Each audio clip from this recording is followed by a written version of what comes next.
kunyari na lang hindi ko alam, pero kasi nadulas na siya sa akin, Parang parang, may idea ka na, okay. parang nagpapahiwatig na siya na, may surprise ako, kunyari na lang hindi ko sinabi.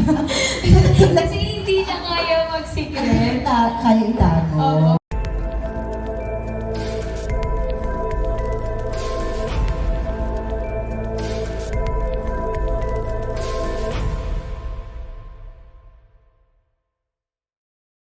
What was your birthday wish nitong nag-birthday ka last January?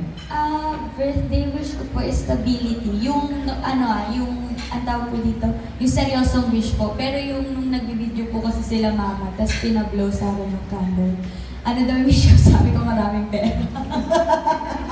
Doon tayo sa Kasi totoo. naman nating lahat Oo, yun eh. oo, doon naman Pero tayo sa yung totoo. seryoso and mas malalim po na sagot, stability po. Tsaka peace of mind. Natuwa ako dun sa post mo, aminin mo nag-expect tayo lagi ng surprise Opo. pag-birthday. Parang nakarelate ako dun. Opo.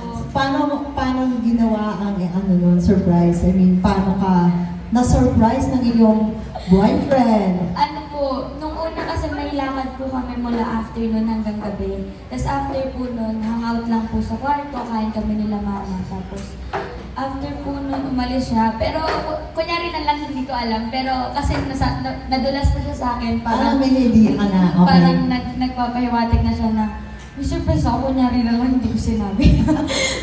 Kasi hindi niya kaya mag-secret. Kaya itago. Opo, pero wala naman po akong idea. Akala ko lang parang may balloons or may cake na may umiilaw na something. Akala ko nanghihingi siya ng kumot. Akala ko pantago dun sa gift or kung ano man.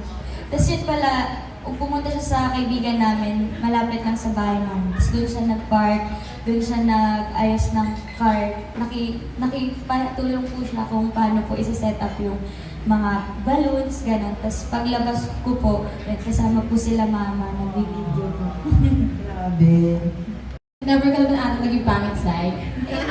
Yan po yung pinaniniwalaan ko ngayon. Pero noon, medyo aminado Ang ako. aura mo ngayon parang very fresh. Thank you po. Very maliwalas. Thank you po. So, ano ba yan?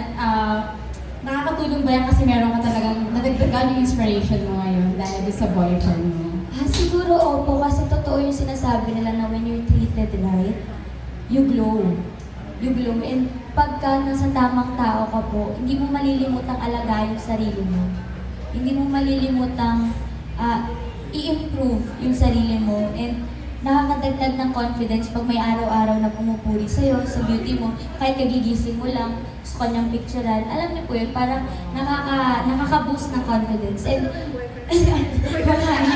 once confident ka mo kasi parang kahit anong beauty standard, hindi na lalagpas sa'yo, hindi na papasok sa tenga mo, pag ganun. Pero once in a while, meron at meron pa rin po akong insecurity. Siguro it's the way I carry myself po siguro. Very open ka na sabihin in public na meron kang jowa. So, hindi ka ba natakot nung una? Syempre, ikaw artist ka, tapos nang-showbiz yung jowa mo.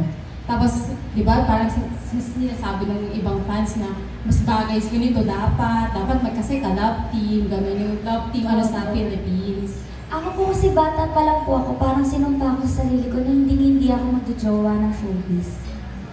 As in, bata pa, bungi pa lang po ako. Marami akong crush, lahat ng mga trabaho kong artista crush ko nung bata po ako. Pero alam ko sa sarili ko, hindi ako magjojowa ng artista. Gusto ko ng peace. Gusto ko ng peace. Ayoko na may nakikisaw-saw. Kasi kung family ko nga, ayoko na nakikisaw-saw sila sa kahit crush or MU. So, paano pa pag hindi ko kakilala? Paano ko ipapaliwanag yung sa outside ng relationship, na outside forces, na hindi ko naman kailangan paliwanagan? And hindi po kasi ako yung tao na explain. Mag-explain po ako once, twice, or kung kailan ko feel na need kong mag-explain. Pero hindi para sa satisfactory nung kailangan kong pag-explain. Pero para mailabas ko po yung totoo kong napifeel. So if sa showbiz ako nagkaroon ng love life, hindi ako matatahimik. Kahit simpleng asaran lang namin or inside jokes lang namin na irapan, baka maging issue. Baka, alam niyo po yun, parang mami-misinterpret po. And siguro isa po sa factor na bata pa lang ako, napakarami ko na naka-work. And nakikita ko kung paano sila. Kung ano yung difference ng may asawa na hindi showbiz and may asawa na ka-work na. Siguro yun po, malaking factor yung mga nakakatrabaho ko ng bata ko. Observant po kasi ako simula nung bata ko. Kaya na-observe ko po na, ang mahirap pala pag pareho kayo may spotlight. Okay na yung isa, tas private na. Kung ano lang gusto nyo i-share, yun na yung sa public. Pero hindi ka ba nag-worry? Kasi, di ba, di naman natin maiiwasan na minsan nalilink ka. Tapos yung jowa mo ng showbiz. Hindi ba yung nagiging issue sa inyo? Hindi po, kasi bago ko pa po ma-feel na may malilink sa akin or ma-feel na may mga darating na ganitong scene, bago ko po tanggapin, lalatag ko sa kanya yun, i-explain ko. Kasi kailangan na maintindihan. Hindi dahil required, pero kasi hindi na alam yung industriya po natin. Kaya ako siya pinapaintindi sa kanya kasi wala naman siyang alam eh. Bago niya naman ako maging jowa, wala naman siyang pakialam sa showbiz.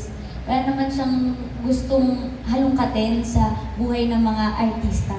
So kailangan ko pong paintindi sa kanya, not because I want to control him or to manipulate him na wala kang magagawa, artista yung ginawa mo. Hindi po, pero dahil magkaiba yung ginagawa namin araw-araw. And para sa peace of mind ko rin na wala akong sinasaktan tao kasi work is work. And assured naman po siya.